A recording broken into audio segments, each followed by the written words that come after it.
Hi, I'm Andrew Armstrong and welcome to the back office. When this arrived from a company called Gift Geeks, I have to say I was somewhat surprised when I opened the package because when I did, it had this in it. And I was like completely baffled as to what I had ordered. And it had this in it as well. So there was me playing with the zoom just now. Now I have to zoom back in. It's a chore. I need to put a focus pulling lever on there. But it's an electronic touch dimmer. And I was like, oh, and this is all of the wiring diagram. It tells you how to hook it into the light and stuff. I haven't really read that. Don't think we need it. And if you recall, a while back, I had this lamp, which had sort of a dimmer in it. And if I plug the lamp in from the mains, comes on. It doesn't do any dimming because we pulled that out. So I must have ordered this at that time to sort of fix this lamp. So that is what we're going to do. And I don't remember how much that actually cost, that module, but it was going to be cheap as chips. Otherwise I wouldn't have bothered ordering it. Make sure if you're doing this, your lamp, etc. is unplugged. And I kind of recall when I did this, I did quite a good repair. Just unscrewing the bottom here. I'll be able to show you that in a moment. There we go. We've got a nice heat shrunk repair there. So we're just going to take the terminals of this and just sort of sort them out. So the module's self-contained in there, so that's going to fit in the enclosure, no problemo. 3 wires. So let's have a look at what our 3 wires are. So we've got red is the mains. Red goes to the mains. The brown are the mains. White goes to your lamp. That's going to be your switched connector. Black is going to be your neutral. And this copper tang is going to be your ground, which will go somewhere in the case, somewhere suitable. We'll find somewhere to hook that up. I'm just going to see if there's a way. Ah, look! There is a way I can hold this.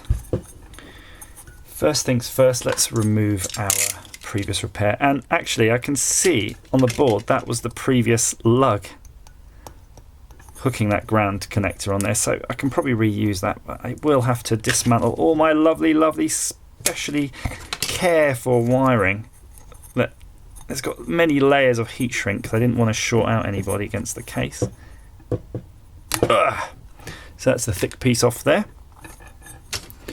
Just a couple more layers and we will be into its goodness. Crikey. Did a bloody good job of that.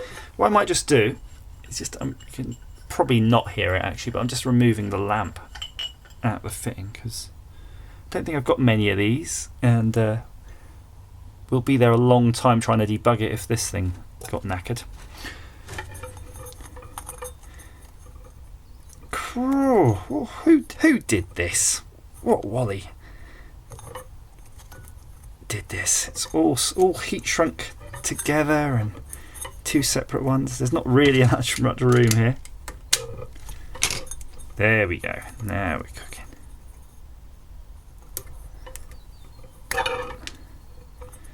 So that's the neutral wire. So clearly this is going to be the brown live. So you saw the way I did this. I actually soldered it in such a way that you can apply the heat shrink afterwards. I think that's a great way of doing it. If you can, just sort of show you that. Just sort of get them together and then just pop the heat shrink over the ends like that. That works pretty darn good. Gonna need my soldering iron though, if I want to make a decent job of it. So while that's heating up, it's a good time to strip this down further. Let's see if we got some pliers, and we do.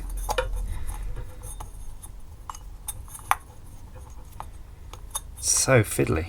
So fiddly because it's basically on the end of a lamp, otherwise it wouldn't really be a problem. I'm going to see if we can actually just spin that nut while we're here. Urgh. We can. It's got a serrated washer. No, you can't quite see that. It's got a serrated washer there. Ugh. That's really something. That's some force there needed. You've not really got much room in there to get like a crow's foot spanner. So just make the best of whatever you've got. Soldering iron's nice and hot though. We can just get that wire off now. That'll make life a lot easier. Ah. I do apologise, there's no good camera angle for this, it's just so bloody awkward. But don't worry, I'm gonna zoom in at the end when we actually have made the connection, so if you're watching now, you want to jump to the end, I forgive you, because I'm probably going to be here messing with this for a while. So we've got the nut off. I'm just going to pull the whole lamp thing out. There you go. That's better. God, they really went to town with these. But actually, that sort of tang there looks really similar, and the serrated washer's really bitten into it. It's good. Don't go by the colours though, the colours are totally different. So we're just going to thread that back in. It's nice that this lamp is all metal. I mean, that's good. It's got lots of metal to work with, so you're not going to knacker it too easily. So let's get our modular wire in. That's our modular wire. And then the big serrated washer with the small serrated washer. I mean, they've sort of done a lot of overlapping of serrated washers on this design. I don't know if it's something to do with passing UK regs, because you see these lamps, right, and they look really cheap on eBay, and then when you see them in John Lewis, although they look the same in the sort of pictures, the quality is totally different. I have found that even myself, where I've sort of damaged some lamps and I went to buy new ones and I just thought, well, we'll get them off eBay, and then they were really crap and they were made of like plastic painted brass rather than metal. So you've got to really be careful. Don't go necessarily by the pictures, because I think some companies have really just turning that so it's the right way, have really sort of perfected the art of photographing their objects to look like sort of copies. Now that was really tight before, so I'm going to try to do the same. I think that's enough. You know, there's no point cranking that too much. Right, so we've got our diagram here, and I'm going to follow that really to be fair as I go along. Otherwise, I might do something wrong, and might get a laugh out of it though. Just going to clean up this bit here. This is where I had the old connector sort of twisted and soldered on. Doesn't want to clean up, so we're just going to give it a little snip. So I'm not going to take these back and retwist them. There we go. But I will probably tin these as we go along.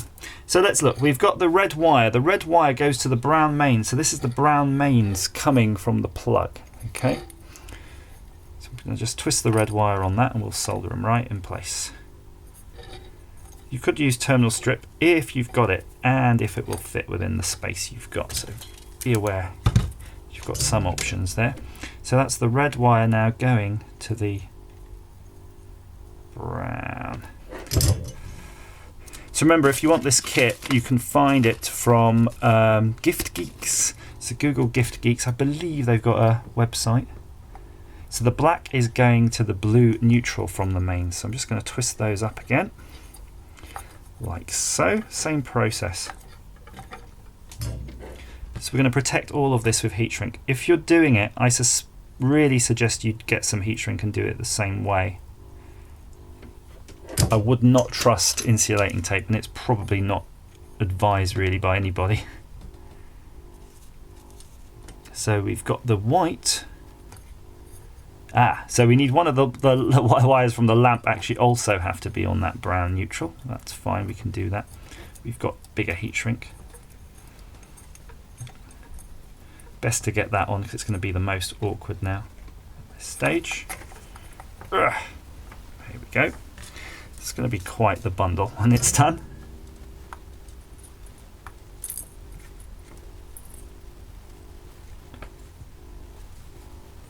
Woohoo! That's hot. That's very hot indeed. Watch your fingers. Just going to trim the end of that, because otherwise it won't go through the heat shrink. And then we have our final connection. And don't worry, I'm going to resist the urge to test this until all that heat shrink is on, because it's going to be bloody deadly. So take your time with this as well. Make sure that all of your joints are done nicely, the heat shrink's on properly, your circuit diagram's been followed accurately. So we've got 1, 2, 3 pieces of heat shrink to apply. Just trim any sharp ends. So they'll have the tendency to poke through your heat shrink when you're done. Ow, got my heat shrink here. I'm going to turn off the soldering iron, we don't need that. So, good selection here. So there's a bit of black line around. The line around black is good because there's that big triple wire section we had there. I'll pop that on. It's a bit long, but you know it's going to be no use to anything else. So I'm not going to bother cutting that down to size. Let's just go straight for it.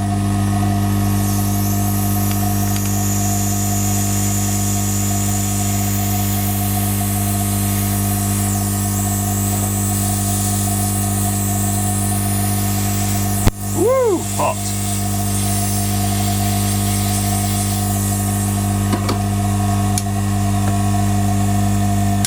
And then we've got the other two. Let's see what colours we've got. Got a nice bit of blue there. How about a bit of blue for a change? Don't get to use blue that much.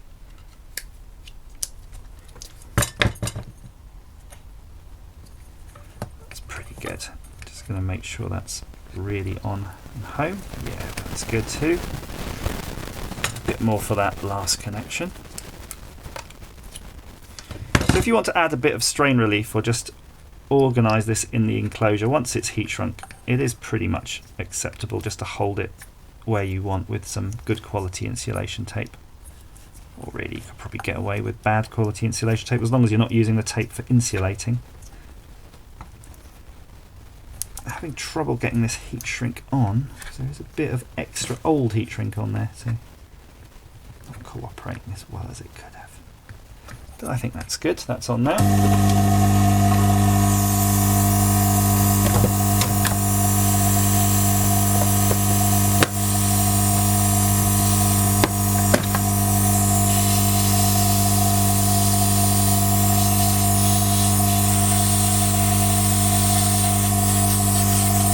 Good.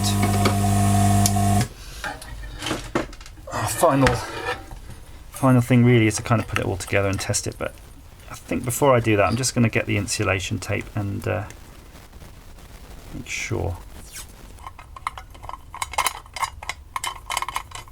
Yes, one in, another one.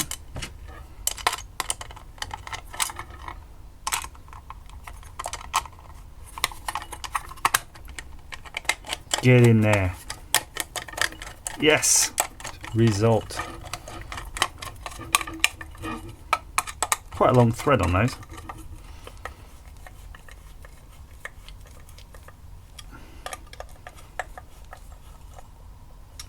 A little shake.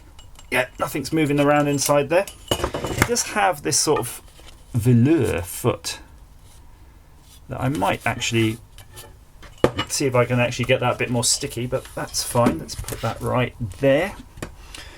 It's got the plug. Before I plug it in, let's put the lamp back in.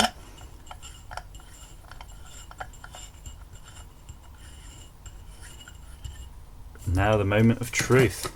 Plugging it in. 3, 2, 1. It's in. Woohoo! Look at that. I'm hearing a noise though when it's off. Can you hear that?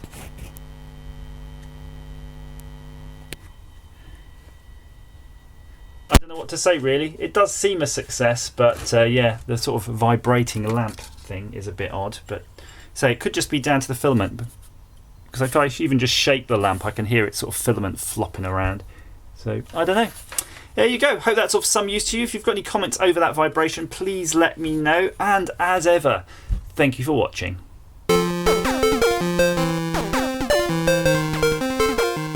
Yeah, despite the vibration, I think we're going to consider that a great success.